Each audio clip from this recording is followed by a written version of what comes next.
Transmitiendo Radio C4, conectando y comunicando al cuerpo de Cristo.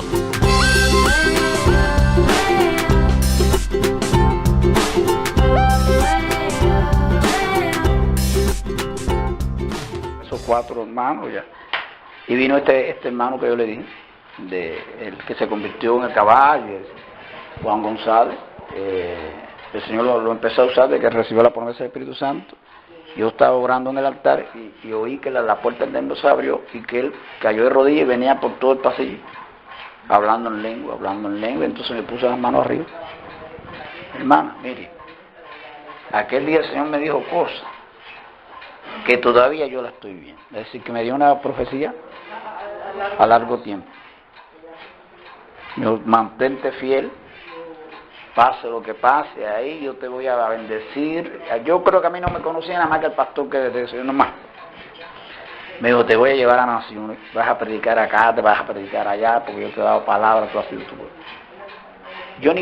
Yo no podía creer eso, realmente. Estamos hablando de años 64 miembros, ¿no? Aquello montado. Pero el Señor dio. La primera vez que salí de Cuba fue a los 10 años después. Y el legado que creo que pienso que el Señor me ha permitido vivir es para decir que el Señor tiene un proyecto y entre esos proyectos está esta nación. Cuando Él habla de que va a salvar a Cuba, no está hablando de gobierno, partido, es nación de que está hablando. Es algo más grande. Entonces Israel, el Señor quiso que fuera su nación misionera y le fracasó. Entonces yo no sé qué el Señor conoce de aquí o lo que hemos pasado, no sé. Digo que de aquí recibiríamos misioneros. Creo que eso se está cumpliendo un poco en ti también. Recibiríamos misioneros, enviaríamos misioneros, pero de aquí saldrían muchos misioneros, como han salido médicos, han salido soldados, saldrían, pero no a buscar dinero, sino a llevar la visión, esa visión, ese trabajo. Y tuve la corroboración de eso en una actividad grande que hubo aquí, de pastor, vinieron como 12 apóstoles de eso. Ella y yo estábamos invitados para estar en el evento. Nada más, ni nos saludaron ahí. Y uno de aquellos pastores empezó un dominicano, empezó a hablar y a decir, y Cuba. Y entonces, bueno, aquí no hay profeta, ni nadie en Cuba, que nadie. Entonces, el presidente que estaba, usted lo conoció, Cordero, me dijo, bueno, él le está diciendo cosas que tú hace rato que vienes diciendo. Y entonces, pero yo no podía intervenir. Entonces me hizo así, y entonces yo llamé al que estaba predicando, le bajé la cabeza, y mira, en el 60 el Señor dijo, y la gente adorando, alabando, pero yo le rompí el mensaje.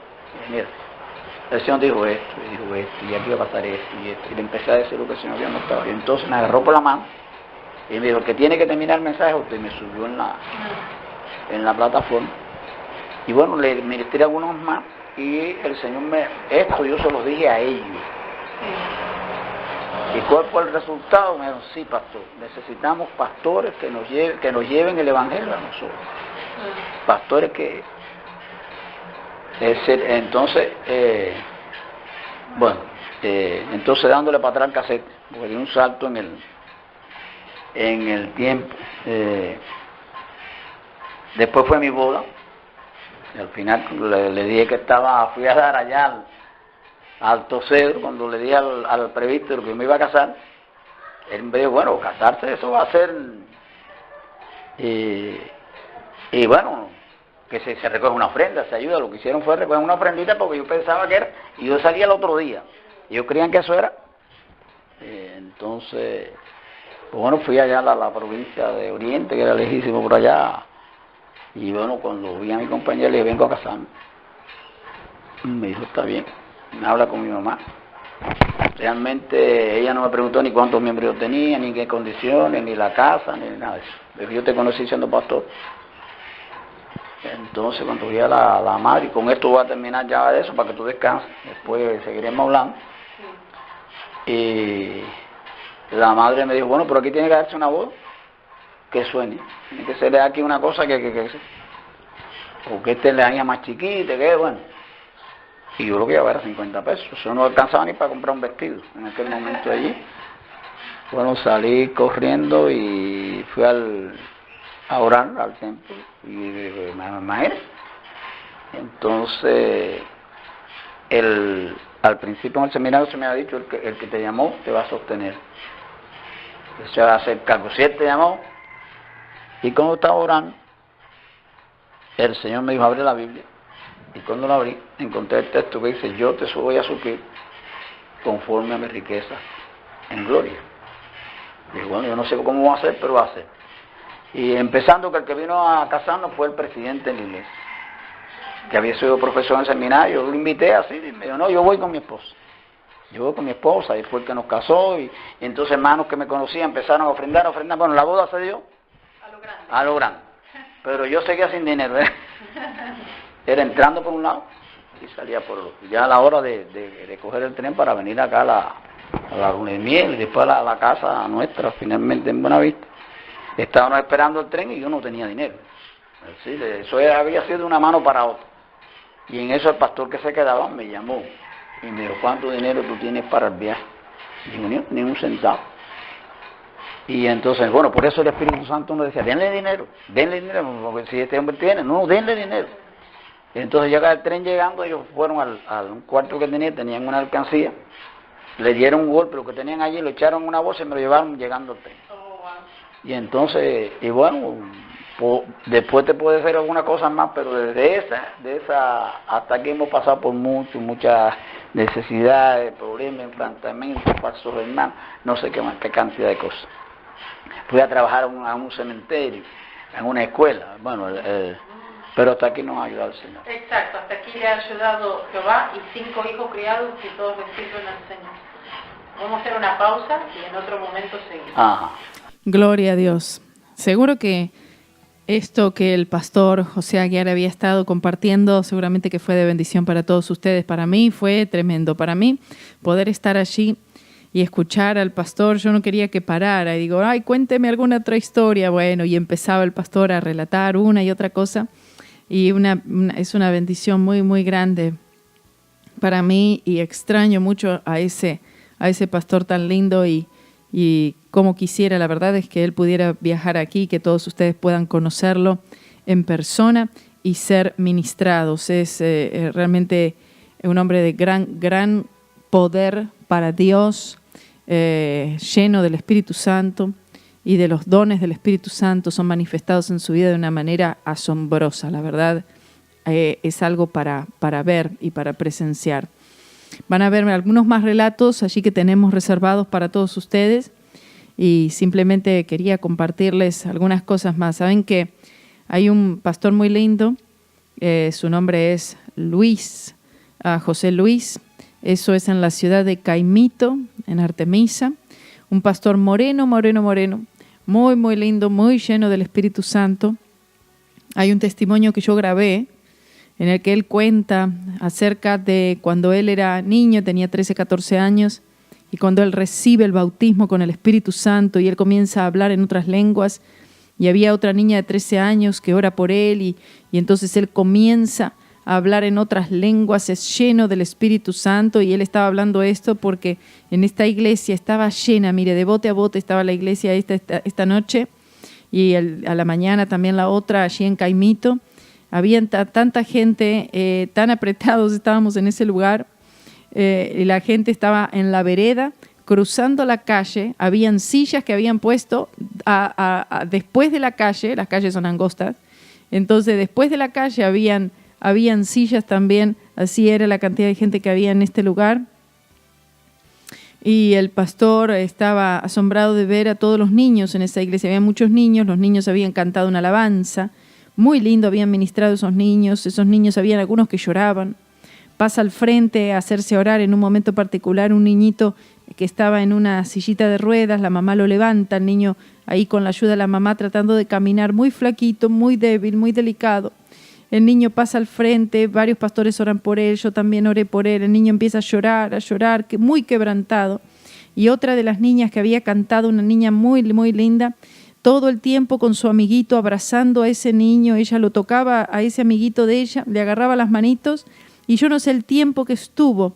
Después el niño volvió a su asiento y la niña esta todo el tiempo abrazando a su amigo y llorando y llorando y llorando sin parar, orando por ese niño. Un amor, una dulzura en la vida de esos niños y los jóvenes que estaban allí, un quebrantamiento, y el pastor dice, aquí hay niños que han llorado esta noche, quizás ellos no son muy conscientes hoy de lo que les está sucediendo, pero ellos han sido marcados, gloria a Dios, niños en lugares que he ido que han recibido el bautismo con el Espíritu Santo. Les había contado ya, creo que aquí en la iglesia, algunos de ustedes, de algunos niños en una iglesia, un niño de 11 años se había quedado ahí para el llamado para recibir el bautismo. Me acerco, oro por él, automáticamente ese niño comienza a hablar en otras lenguas. La madre estaba sorprendidísima, tan contenta. Después en otra iglesia, pero eran muchos hermanos.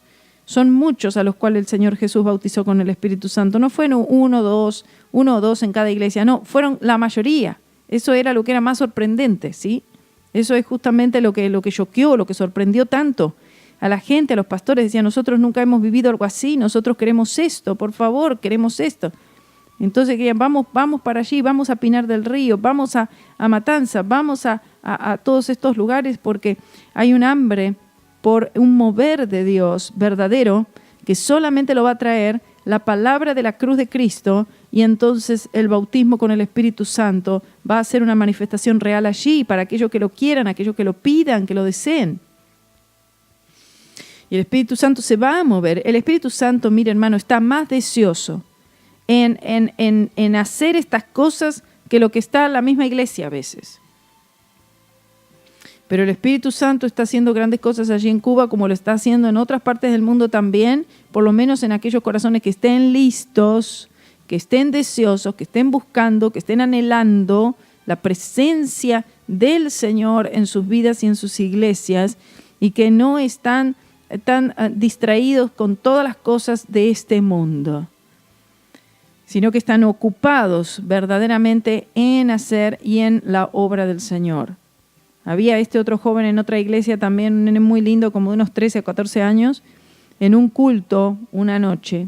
Ese joven pedía de una manera tan incesante, tan desesperante, con tanto ruego, con tanta súplica, con todo su ser, levantando sus manos, llorando, saltando, pidiendo al Señor por el bautismo con el Espíritu Santo, que yo oré por ello, digo, Señor, te pido, Señor, bautízale con tu Espíritu Santo, porque si no, parece que se va a morir ese chico allí. Esa noche no recibió. Al otro día, a la mañana, estaba en el otro servicio, en la misma ciudad, pero en otra iglesia, y lo veo otra vez al joven, que va también allí. Gloria a Dios, se ve, él estaba buscando. Y lo veo y digo, gloria a Dios que viniste otra vez, te reconozco de anoche. Bueno, en el momento que él pasa al frente para recibir el bautismo con el Espíritu Santo, mire hermano, empiezo a orar por varias personas, ¿no? Y entonces oro por uno, lo recibe, oro por otro, recibe, y entonces pongo la mano allí en la frente de este joven, automáticamente comienza a hablar en otras lenguas ese niño. Y todas estas personas allí en esa iglesia, tanto fue así, estaba tan contento ese chico, empezó a fluir, hablando en otras lenguas, como el Espíritu le daba que hablar. Estaba tan contento que él mismo empezó a orar por las otras personas que estaban alrededor de él, y recibían los hermanos el bautismo con el Espíritu Santo. La gente, mire, caía por el poder de Dios. Oh, gloria sea el nombre del Señor. Eso es lo que necesita la iglesia, hermano. Necesita la cruz de Cristo una vez más en su vida y su fe allí, y entonces esa llenura, ese aceite de la unción del Espíritu Santo va a ser real en esa vida, en esa iglesia, en esa congregación. Y los pastores tienen que predicar esto. Lo tienen que predicar, si no, entonces esto no se va a ver. Los pastores estaban sorprendidos porque si yo fui a todas las iglesias que fui, fueron todas iglesias pentecostales. 2 y 3 cultos por día. Y todas iglesias pentecostales, sin embargo, yo digo, somos pentecostales de nombre nada más, porque la gente al pasar a recibir el bautismo con el Espíritu Santo pasaba casi la iglesia entera. Si supuestamente somos pentecostales, ¿cómo es que no se predican estas cosas? El mensaje que empieza a llegar, empieza a filtrar, un mensaje motivacional, un mensaje que es muy liviano, muy superficial, de poco compromiso, o si no son mensajes que son totalmente legalistas, y las personas no son libres para alabar al Señor como debieran, no son libres entonces para recibir y no están oyendo. Y esto lo hemos comprobado, los pastores fueron confrontados con esto y entonces el pastor Aguiar decía, pero ¿cómo es posible si esto es lo que nosotros hacíamos antes? Si nosotros también predicábamos el bautismo con el Espíritu Santo, hacíamos llamados, hacíamos cultos para recibir la promesa, y ahora ¿qué es lo que está pasando? Nos hemos olvidado, nos hemos distraído, hemos ido a otras cosas más populares que llaman más la atención, más entretenidas, y hemos dejado al Espíritu Santo afuera de la iglesia y fuera de nuestras vidas. Entonces esta es la visión, hermanos, allí en Cuba, que pueda haber esta instrucción bíblica y además entonces un llamado para recibir el bautismo con el Espíritu Santo y poder llevarles todo este material doctrinal a los hermanos, a todos aquellos que quieran. El pastor Aguiar dice, ni los presbíteros no han hecho y no están dispuestos a hacer el recorrido que hemos hecho nosotros en toda esa semana. Amén. Es fuerte, la verdad que era fuerte. Hace calor, mucho calor, hay que ir moverse de un lugar al otro, pero la verdad es que uno está entre hermanos en Cristo y con el poder del Espíritu Santo, el Señor te da las fuerzas, te renueva y te levanta. Y todo vale la pena, hermano, todo vale la pena por ver, aunque sea un solo niño, un joven, un hermano, una hermana, recibir el bautismo con el Espíritu Santo y fuego. Gloria sea el nombre del Señor. Personas libertadas por el poder de Dios. Vidas quebrantadas, que se ve que realmente la palabra de verdad penetra esos corazones y el Señor está haciendo cambios, está haciendo cosas allí. El Espíritu Santo está penetrando rápidamente en aquellos que creen y que tienen un corazón abierto. Si no, el Espíritu Santo pareciera que se mueve lentamente en la mayoría de los creyentes y eso es por la incredulidad. Y eso es por rechazar el Espíritu Santo, por rechazar el mover de Dios, por tener tantos cuestionamientos, tantas ideas, tantos pensamientos, un corazón dividido en cuanto a la palabra, en cuanto a la cruz, dividido en cuanto al bautismo con el Espíritu Santo, dividido en cuanto al arrebatamiento, dividido en cuanto a todo. Entonces, esas personas con un corazón doble, como dice Santiago, que no crea que aquel hombre recibirá algo siquiera del Señor.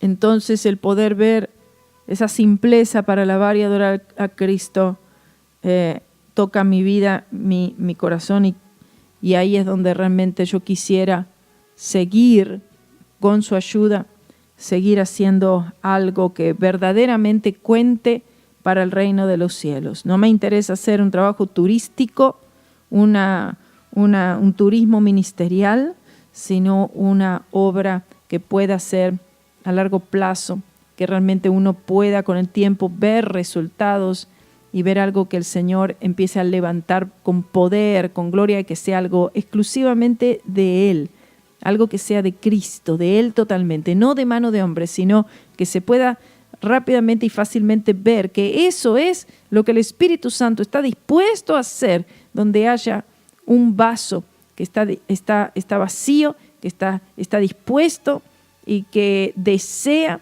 ser lleno del poder de Dios y de la manifestación de su Espíritu Santo. El pastor Aguiar contó cosas increíbles que le ha tocado vivir, como en un tiempo, ustedes lo van a ir en un momento, van a escuchar en este tramo o quizás en los próximos, cómo el Señor le había dado cierta palabra que era contraria a lo que los supuestos profetas estaban dando en ese momento. El Señor le da una palabra para su nación, para la iglesia, en que él debía quedarse allí, él debía mantenerse allí en Cuba, no irse de Cuba porque el Señor tenía cosas que él debía realizar y que la situación del país no iba a cambiar en ese momento. Eso es cuando se desató el marxismo, la guerra, sino que el Señor iba a guardar a aquellos que se mantuvieran en Él. Que no los quitaría de la aflicción, sino que el Señor los haría pasar por la aflicción, pero que el Señor estaría con ellos a través de la aflicción. Y así es lo que sucede muchas veces. El Señor no nos quita de las aflicciones, sino que Él viene con nosotros en esas aflicciones, no nos deja, no nos abandona, aunque tengamos que pasar y estar allí un tiempo en el horno de fuego como los hijos hebreos, pero allí el ángel del Señor andaba y caminaba en medio de ellos. Gloria sea el nombre del Señor, y los protegió de la muerte. Gloria a Jesús. Había en una iglesia, la iglesia última que visitamos, esta fue la última iglesia que visitamos antes de volverme para acá, y en la última parada, y yo decía, ay Señor, estoy un poco cansada, pero yo te ruego, mi Señor, que tú hayas reservado el mejor vino para lo último. Y sabe que así fue, hermano. Así fue, gloria a Jesús. Ese domingo, el domingo a la mañana, tuvimos un culto poderoso, glorioso, hermosísimo, en la iglesia de los hijos del pastor Aguiar, allí, la iglesia Gracia Soberana en Alquizar. Un culto tremendo, hermano. Una presencia de Dios con una guitarra nada más allí. Una guitarra, una pandereta, pero un poder de Dios, una manifestación del Señor en ese lugar, que sinceramente anhelo eso, vivir todos los días. Prediqué allí sobre Primera de Reyes, capítulo 18. El Señor me ayudó muchísimo en cuanto a esa palabra. Los hermanos recibieron esa palabra. Y fue de mucha bendición para mi vida personal. Los hermanos habían orado por mí, un hermano oró por mí, otro hermano oró por mí, me ha sido de gran fortaleza.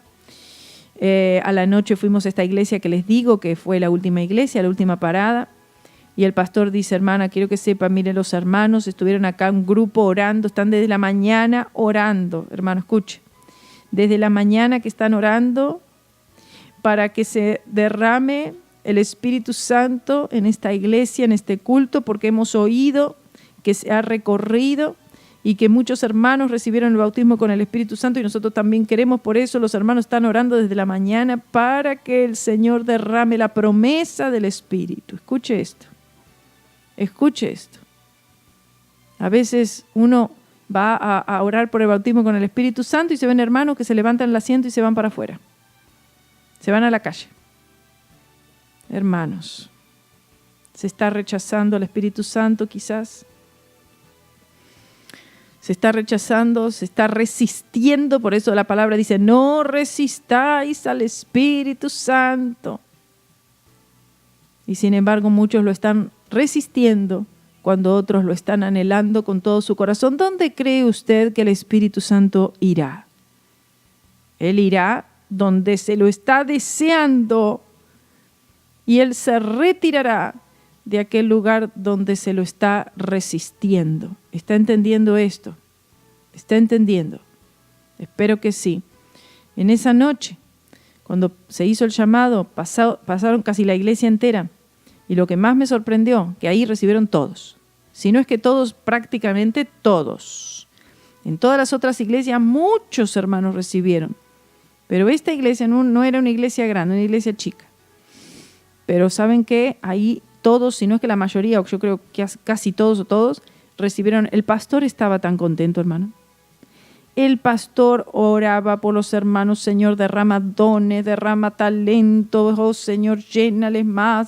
No, fue 1 hora duró todo esto. 1 hora solamente, o más de 1 hora, duró todo esto allí, ese mover. Y los hermanos no paraban de fluir y se oraban los unos por los otros, los niños, los jóvenes lloraban y profetizaban. Fue tremendo, tremendo. Una hermana en una iglesia también recibió el bautismo con el Espíritu Santo. Ella estaba sentada en el banco, yo me acerqué a ella, oré por ella. La hermana empieza a hablar en otras lenguas y también da una palabra, una profecía acerca de la venida de Cristo inminente, el arrebatamiento de la iglesia. Y le digo, sí, hermana, fue del Señor. Le empieza a hablar al Señor, Señor, yo lo siento, tu venida viene, tú vienes. Y la hermana empieza a orar y poderoso, hermanos, poderoso. Gloria sea el nombre del Señor. Y eso es lo que necesita la iglesia aquí en los Estados Unidos. Por eso el pastor Aguiar, él lo va a mencionar, quizás ya lo hayan oído y él lo repite siempre, que el Señor va a estar llevando misioneros de Cuba a otros países y también de otros países a Cuba, pero él dice que sean misioneros verdaderos del Señor, realmente llamados y que tienen el mensaje correcto en sus vidas y que están realmente llenos con el Espíritu Santo. Yo quisiera dejarlos ahora para que ustedes disfruten del próximo relato que tenemos guardado aquí y que oigan con mucha atención todo lo que el pastor Aguiar tiene para contar y abra su corazón a eso. Que el Señor les bendiga. Estás en sintonía de Libre al Fin con Karina Guidi.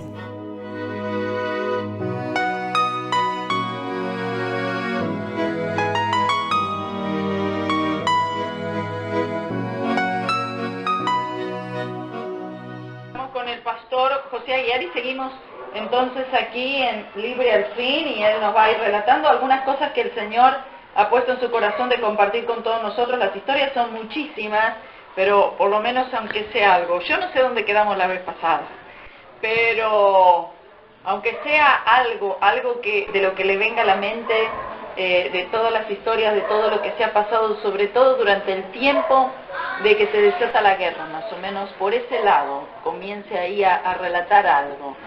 Y el ministerio y la iglesia y también había mencionado un poquito, no sé si la vez pasada, de la iglesia, ¿cuánto tiempo? ¿Con 4 hermanos nada más? 7 años.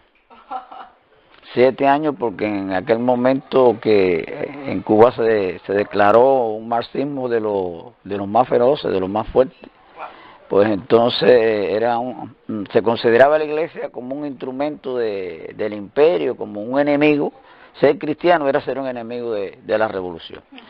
Entonces, el identificarse con la iglesia era un problema. Entonces, en esos momentos, la situación de Cuba era tan difícil que los artículos lo daban por buenos trabajadores. Es decir, un televisor escogía en un centro de trabajo el que más cumplía, el que más... sí, por todo eso, entonces, le asignaban para comprar un televisor. Si era cristiano, no podía comprar televisión. Por bueno que fuera, ya eso ya no podía. Entonces, por ejemplo, en las carreras como doctor, como abogado y otras carreras, no se podía, un cristiano no podía aspirar a ellos. Y en los trabajos, conseguir trabajos, había trabas también para estudiar. Bueno. Y también la hija suya, ella me contó que también en la carrera, cuando iba a estudiar, también tenía... Por eso le digo que él tenía limitaciones porque todas las carreras no lo podía estudiar un cristiano, era un creyente. Entonces también tuvimos jóvenes que se frustraron en el sentido de que querían ser profesores, querían ser médicos, y entonces esas carreras estaban vedadas. Entonces tenían que hacer otra cosa. Simplemente, no era porque fueran, simplemente por la fe. Entonces en los trabajos usted tenía que llenar una planilla, y ahí le preguntaba de qué religión era. Claro. Y entonces, si usted decía que era religioso, ya estaba marcado. Entonces, ¿qué pasó? Que muchas personas, muchos, vamos a decir cristianos, muchos de mucha iglesia, entonces ocultaron su fe. Claro. Es decir, no era que eran creyentes, pero sin confesión, sin ir a la iglesia. Esto también se llevó a un extremo, pues hubo en Cuba, gracias a Dios desapareció, aunque fue una prueba de la fe, hubo en Cuba se levantó como un centro o varios centros como de penitencia, en el cual se llevaban a homosexuales, vagos, y entre ellos incluían a los pastores. Para ellos pastor era un vago, era igual, a ese nivel, exactamente, como lo peor. Entonces podía aparecerse un carro, le decía al pastor Monte y se lo llevaban. Entonces lo llevaban a cortar caña y bueno, se cerraban locales y recuerdo con un pastor en el campo que estaba predicando, y en eso entraron a caballo al templo, le tiraron un lazo y se lo llevaron. y lo pusieron a cortar caña. Y de eso, bueno, eso es, nosotros en Santa Clara, una iglesia, estábamos orando, y entonces la gente entraba y las hermanas que estaban orando le echaban ron. Mientras ellas estaban orando, seguían orando, ¿no? Pero le echaban ron, le tocaban sus partes, era así la cosa. Sí, era una cosa terrible, terrible realmente. Entonces mucha gente pobre no podía ir a la iglesia. Dentro de todas estas cosas, siempre el Señor hablaba de que Él primero fortalecía, ayudaba y llamaba a la fidelidad. Y es muy bueno destacar que la palabra profética y de revelación era una realidad para nosotros. Por ejemplo, yo estando en esa situación, pues es muy importante que marque esto, porque esto marcó en la vida de uno. De esos 4 creyentes teníamos un campesino, que creo que conté cómo él se convirtió, recibió la promesa, y un día que yo estaba orando, pues se apareció, yo sentí que las puertas del templo se abrieron, y él cayó de rodillas y iba hablando lengua por el pasillo. Yo sentía que se iba acercando, y entonces me puso las manos arriba y empezó a profetizar. Me dijo que, bueno, que él me iba a usar, que me iba a abrir puertas, que me iba a dar llave para bendecir la iglesia. Imagínense. A mí yo creo que no me conocían bien ni el presbítero de la zona. Entonces me dijo que iba a ir ante gobernadores, me dijo que quién creía una cosa de eso. Y que Dios me iba a abrir puertas, pero bueno, así. Y bueno, yo me mantuve trabajando allí, le conté cómo fui al seminario. Del seminario me mandaron por fin me llevaron a un seminario, y entonces, bueno, en ese momento la iglesia nuestra se consideraba un movimiento del Espíritu Santo. Vino un puertorriqueño con esa visión, que según el Señor le habló, lo probó, era secretario general de las asambleas en Estados Unidos. Para un puertorriqueño llegar a ese nivel tenía que ser un hombre, era periodista, un hombre. Y el Señor empezó a tratar, a que le dijo que tenía que venir a Cuba, hacer una iglesia en el cual él pudiera dirigir. Una iglesia que no tuviera camisa de fuerza, sino que él iba a formar una iglesia. Y que él y él vino con ese mensaje. Ya conté cómo él entregó todo y se fue a una casita allá en Santiago de Cuba, y ahí empezó la iglesia, empezaron a venir personas. Como estoy viendo que Dios está trayendo el mensaje de la cruz, de la revelación. En aquel tiempo había pastores que se quedaban dormidos en el altar. Es decir, era una situación, cuando él empezó con este mensaje bueno, no dinero, porque él entregó todo y la cosa era vivir por la fe. Claro. Si Dios te llama, Dios te sostiene.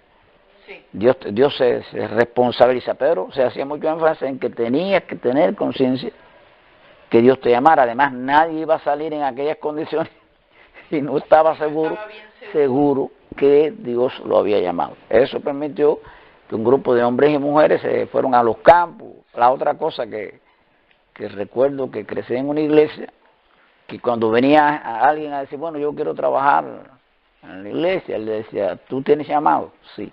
Vete y abre un campo.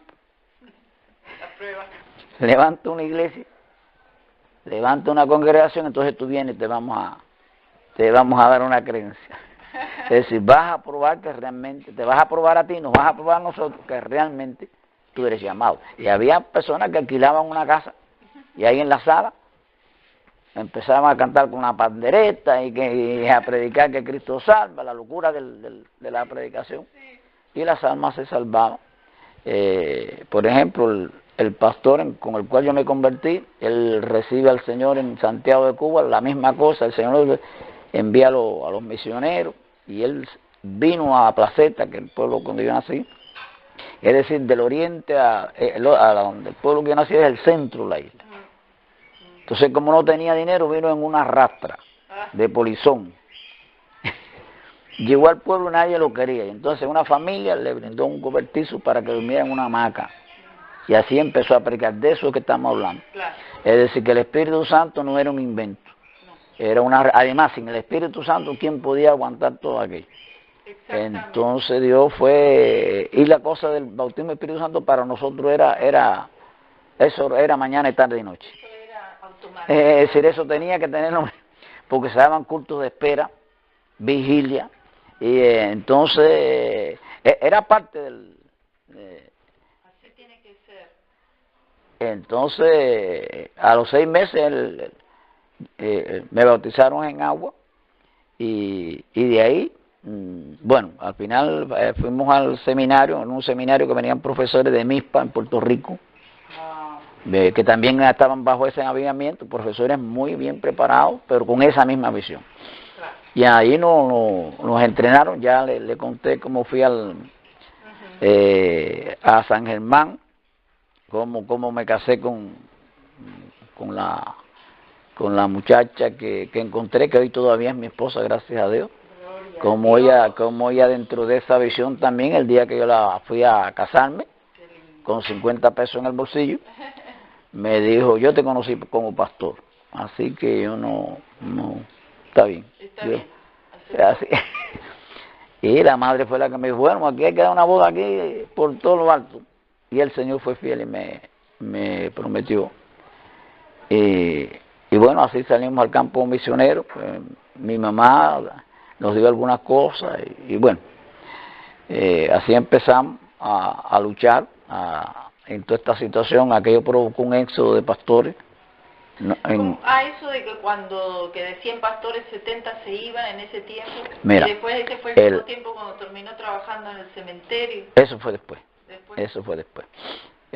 Por ejemplo, primero empieza el éxodo. Sí. El éxodo. ¿Te dan permiso especial? No, se iban. En aquel tiempo no había esa regulación, no había esa restricción. Sí. Entonces las iglesias de Estados Unidos generalmente llamaban a salir, vengan para acá que lo que estamos es rescatando, aquí tienen de todo, y la idea era que el comunismo se iba a atracar la iglesia, entonces los pastores se iban. Hubo hace un tiempo atrás se hizo un estudio de todo eso, de todo ese tiempo, todas las iglesias empezaron a hablar, y de todas las iglesias se fueron pastores, de todas las iglesias. De las que menos se fueron fue las iglesias pentecostales, pero la mayoría hubo iglesias bautistas, iglesias metodistas. Los realmente llenos con el Espíritu Santo pudieron aguantar. Algunos. Porque otros se fueron también. Recuerdo que precisamente en esa etapa tan seria fue que yo recibo la revelación, que todavía la conservo, de estando en oración con el templo cerrado. Yo no tenía así para aplaudir la revolucionaria porque estaba siendo afectado con mis hijos, el ateísmo, toda esta serie de cosas. Y una noche me empecé a orar y orar. Entonces el Espíritu Santo me dio el pasaje de Jeremías. Cásense, oren por la paz de esta ciudad. ¿Cómo va a ser? Entonces tuve un pleito con el Señor. Estuve la noche entera fajado con el Señor, rodando entre los bancos, y el Señor me dijo, aquí, no, pero ¿cómo va a ser, Señor? No puedo entender eso. Y el Señor decía, sí, no entiendo. Pues sí, no, pero ¿cómo va a ser? Sí, no puede haber mártires, no quiero mártires aquí. Hay que prevalecer, prepárense, porque esto es una escuela aquí.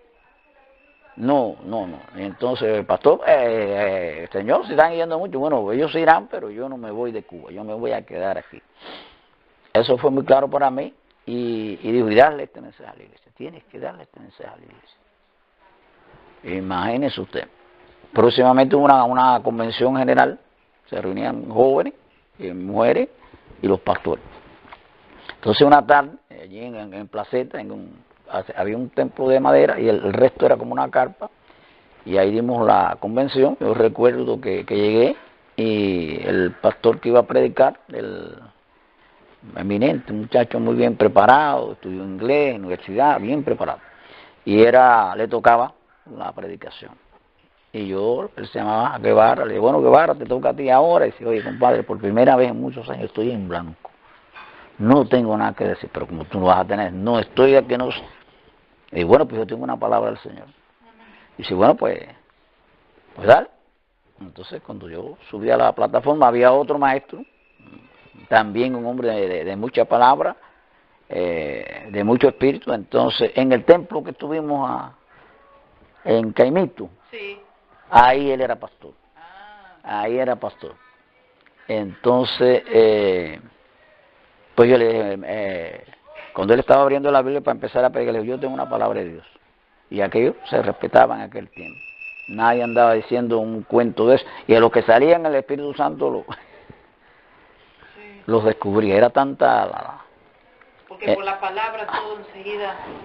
era desde el principio. A ver, en el seminario fue algo que me marcó. Todavía yo lo estoy haciendo, que decía, procura presentarte a Dios aprobado, como un obrero que traza bien la palabra de verdad. Así nos enseñaron. Es decir, había que aprender palabra. Es decir, era palabra y espíritu, espíritu y palabra. Eso estaba claro para nosotros.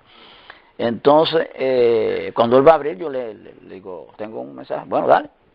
Y arranco con el pasaje ese de cásense. Y entonces había una falsa profecía de que venían una invasión de Estados Unidos, que se caía la revolución, que desaparecía Fidel, y entonces vendría el avivamiento. Cuando vendría ese cambio político social, vendría el avivamiento. Y muchas iglesias estaban orando porque eso pasara.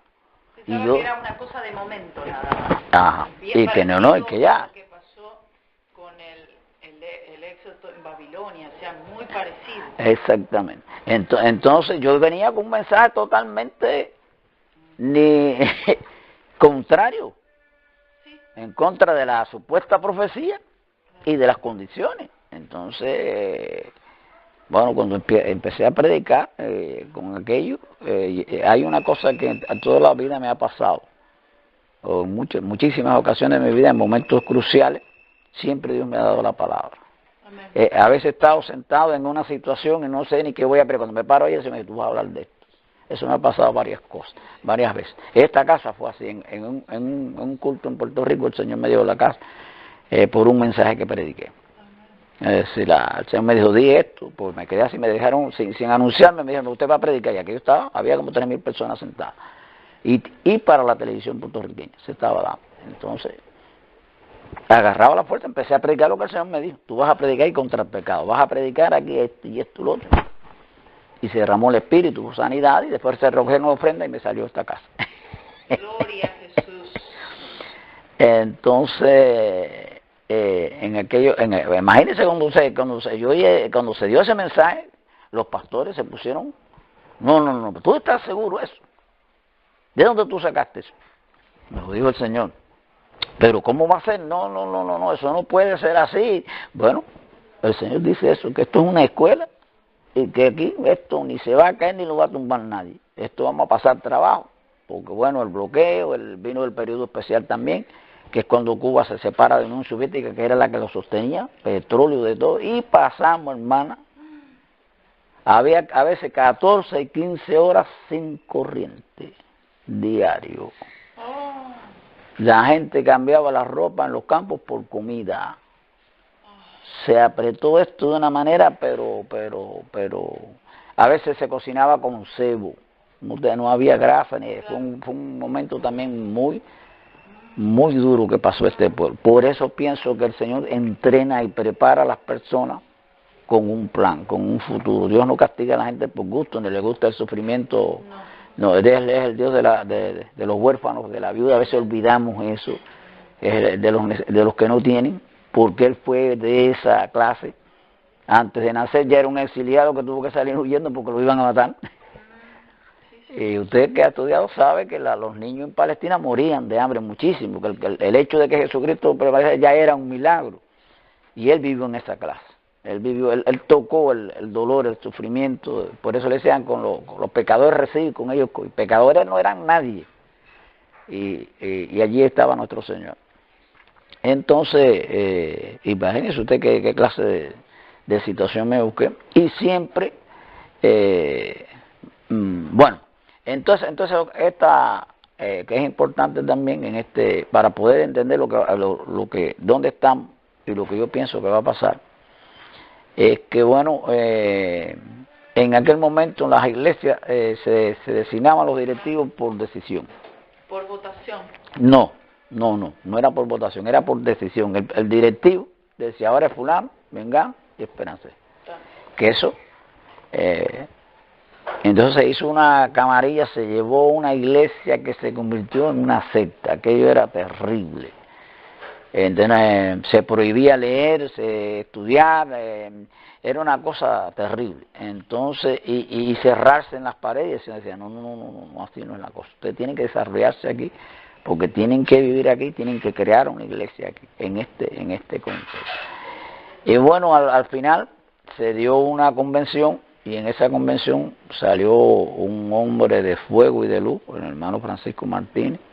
Era negro como la noche, pero por dentro era blanco, como el único hombre que yo vi que interpretaba cualquier lengua. Nosotros entrábamos, por ejemplo, a un culto andando, porque tuvimos recorrido por toda la isla, porque nos unió el Señor. Y él decía, mira, eso está hablando en lengua angélica.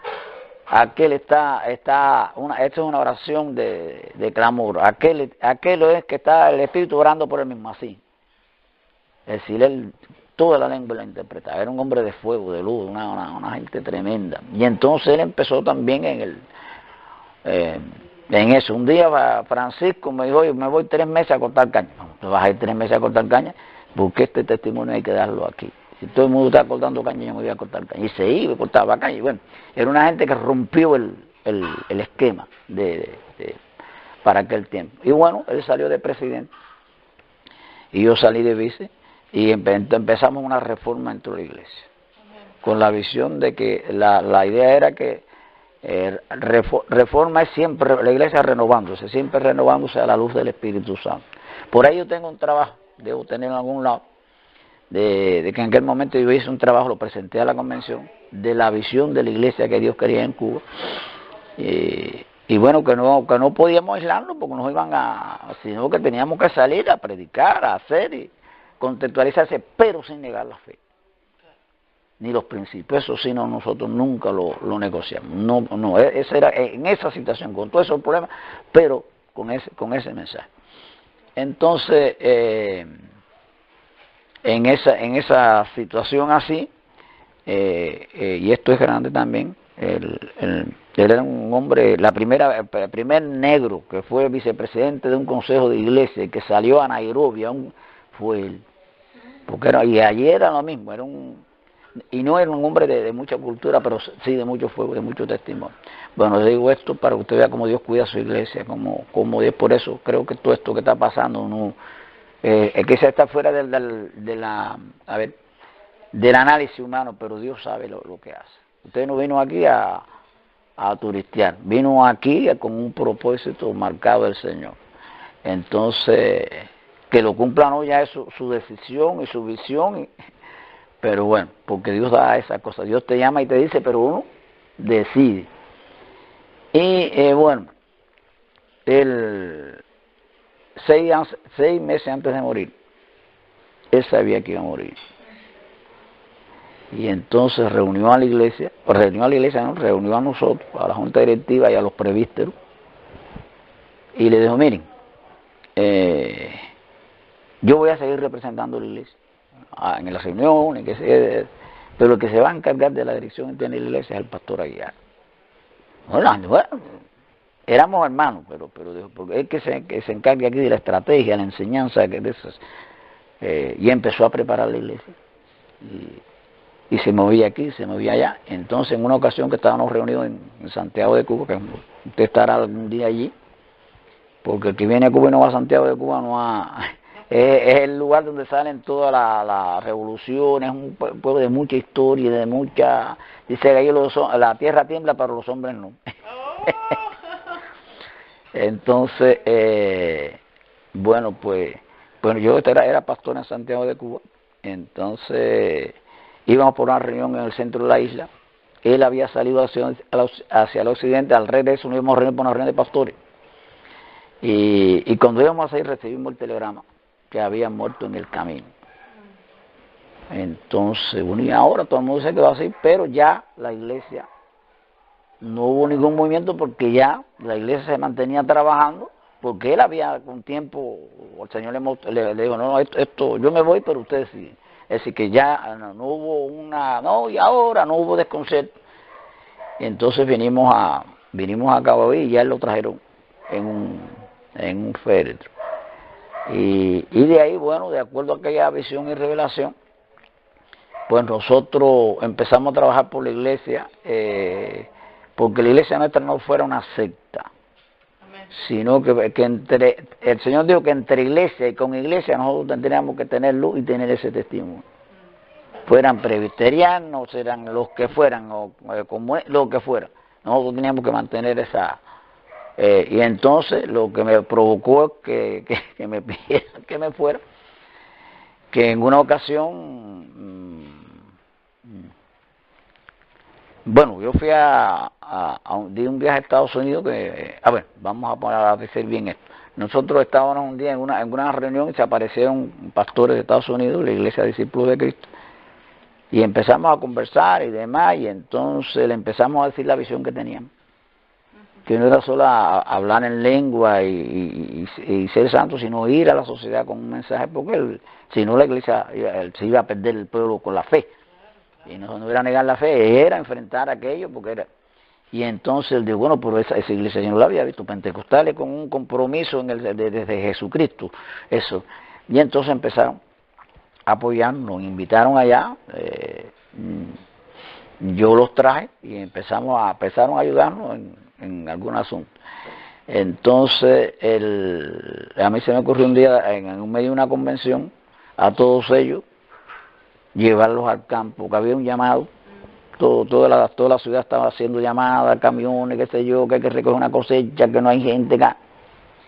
Y yo le dije, ¿qué les parece si vamos el viernes por la mañana y el culto lo vamos allá?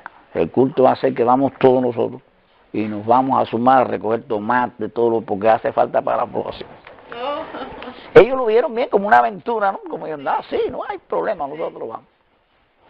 Me aparecí en el partido porque siempre, desde muy temprano, recuerdo que esto es dándole para atrás un poco, pero bueno, va en la cosa. En unos recorridos que estaban dando por las montañas, bien allá que usted, si no va a las montañas, por lo menos las va a ver. Y allí habían obreros, había mujeres, por ejemplo, que era un farallón así, y allá abajo estaba el río. Entonces tenían que lavar allá abajo, subir con el tanque, con el agua, y así sostenían la iglesia. Y eran guerrilleros de la fe, y levantaban congregaciones y allí los cultos empezaban a las 7 y se acababan a las 3 de la mañana, danzando, y después la gente cogía su farolito, y usted lo veía atravesando y eso para su casa otra vez.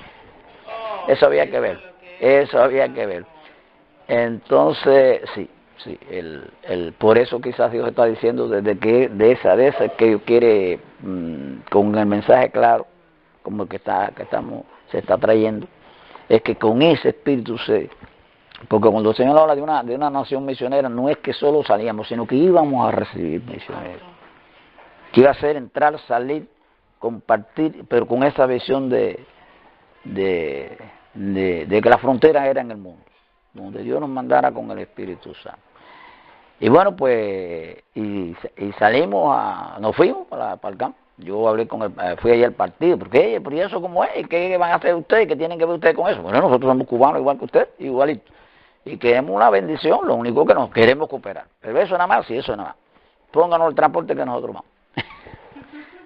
Y bueno, claro, fuimos al transporte, y ahí yo tengo fotos de todo eso. Y entonces se fue al campo y bueno, y cuando regresamos se dio un culto, que aquello fue la gloria de Dios, porque sacamos a Cristo de las cuatro paredes y lo llevamos adentro del pueblo, porque esa es nuestra tarea. Amén. Por llevar al Señor, ser portadores de su gloria, de su presencia, porque si no, ¿quién va a hacer eso?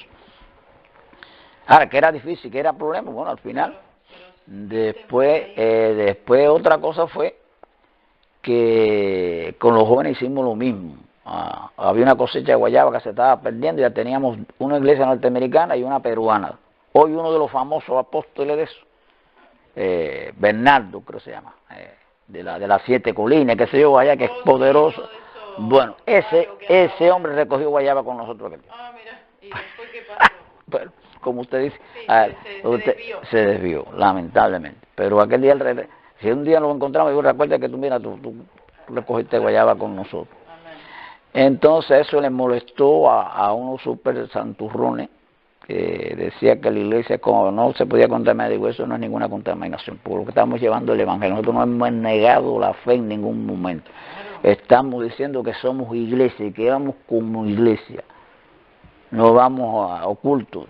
Inclusive allí en la sede de la Juventud Comunista en Camagüey, que era donde estábamos albergados para salir. Toda la mañana nosotros orábamos allí. Orábamos, leíamos la palabra y salíamos al campo entonces. Entonces muchos muchachos que iban con nosotros, que hoy son dirigentes, decían, pero esto es la iglesia. Esta es la iglesia. Sí, claro, esta es la iglesia. No, no puede ser. Sí. Pero ¿y por qué? Porque nosotros somos cubanos, nosotros no somos extraterrestres, somos cubanos. Entonces se hacía mucho énfasis en la doctrina de la encarnación. Ah, mira. Y yo decía en aquel tiempo, lo sigo diciendo ahora, es encarnarse sin hacerse carne. Encarnarse en su realidad, pero sin perder su identidad. Porque si no, no tiene sentido. No. Porque eso fue lo que le hicieron los demás. Que dijeron, yo no soy creyente.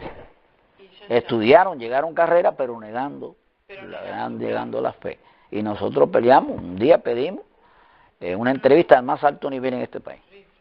Que queríamos, y nos la dieron. Y entonces hablamos con el máximo, un marxista. Pero era una gente inteligente, pero muy marxista. Y llegamos allí, y entonces empezamos la discusión. No, que el imperialismo. No, miren, ahí hay bueno hasta que digo, miren, nosotros somos tan cubanos como ustedes. Lo único que nosotros ateos no somos. Pero claro que necesitamos la bendición de esta nación, la queremos nosotros. No, nosotros. Lo que sí no vamos a negar el evangelio. Eso no. Y entonces, nosotros somos pastores cubanos. Cuando yo le dije que éramos pastores cubanos, él se levantó y dijo, esto se acabó. Digo, bueno, aquí salimos presos nosotros. Y entonces, bueno, doctor, y entonces, digo, no, que este se acabó. Pastores cubanos lo que nosotros no necesitamos. Marxistas somos nosotros. Así nos digo. Marxistas somos nosotros. Que ya sean pastores, que sean cubanos. Ustedes son pastores cubanos, eso es lo que nosotros necesitamos. Eso mismo. Y entonces desde aquel momento, como fuimos y hablamos a ese nivel, no haciendo otras campañas, pero cada vez que ustedes tengan una situación, vengan aquí o llamen, porque bueno, nosotros somos una iglesia del pueblo cubano, para el pueblo cubano, los únicos que marxistas no somos. No, ahí sí nosotros no entramos. Pero toda esta cosa, alguna gente lo vio como que eso no era el mensaje puro del evangelio. Y entonces, un día, que iba a haber una convención grande, recuerdo que el mensaje la noche anterior que prediqué fue, necesitamos doble porción del Espíritu Santo. Ese fue el mensaje que el Señor me dio. Hasta yo iba a necesitar eso, por lo que venía, ¿no? Pero yo no tenía la conciencia de lo que se estaba tramando y de por dónde iba a pasar la iglesia, que realmente iba a necesitar de una doble unción. Y cuando terminé el mensaje, un pastor, amigo mío de muchos años, se echó a llorar, me dijo, compadre, Aguiar, hermano mío, hay una conspiración de pastores que nos reunieron y nos dijeron que tú debes de terminar en la iglesia. Bueno, pues, ¿cuál es mi pecado? ¿Cuál es la situación? No, que ese mensaje no se puede seguir dando más. Porque estoy diciendo yo, no. Nosotros estamos aislados, nosotros no queremos saber de nada de eso. Ni CDR, ni federación, nada. Digo, entonces ustedes en este país van a tener una iglesia en el aire. Van a construir una iglesia en el aire, sin contacto con nada. ¿Cómo lo hacen? Entonces el Señor dijo que los guardes del mal, nunca los quites del mundo. ¿Cómo va a ser? Entonces, que ustedes estén como aislados. Aislados. No. Nosotros no. Entonces, y era un ataque feroz con la iglesia, era un marxismo de la verdad. Entonces nosotros, pero como se va a aislar, se va a entregar, entonces no podía ser. Entonces, la mañana siguiente iban a hacer las elecciones y entonces me rodearon un grupo de hermanos, me dijeron, mira, ya nosotros creemos que tú estás muy cansado ya, que tú debes terminar. Y bueno, mira, yo cansado no estoy, pero háblenme claro, si hay, díganme realmente cuál es la situación, cuál es el pecado. A lo mejor yo no me estoy dando cuenta de ustedes. Yo lo que quisiera para mi tranquilidad, que ustedes me dijeran que ustedes tienen testimonio de Dios, que lo que están haciendo está bien hecho, que yo estoy enredado en este mensaje. Bueno, al final de aquello, pues...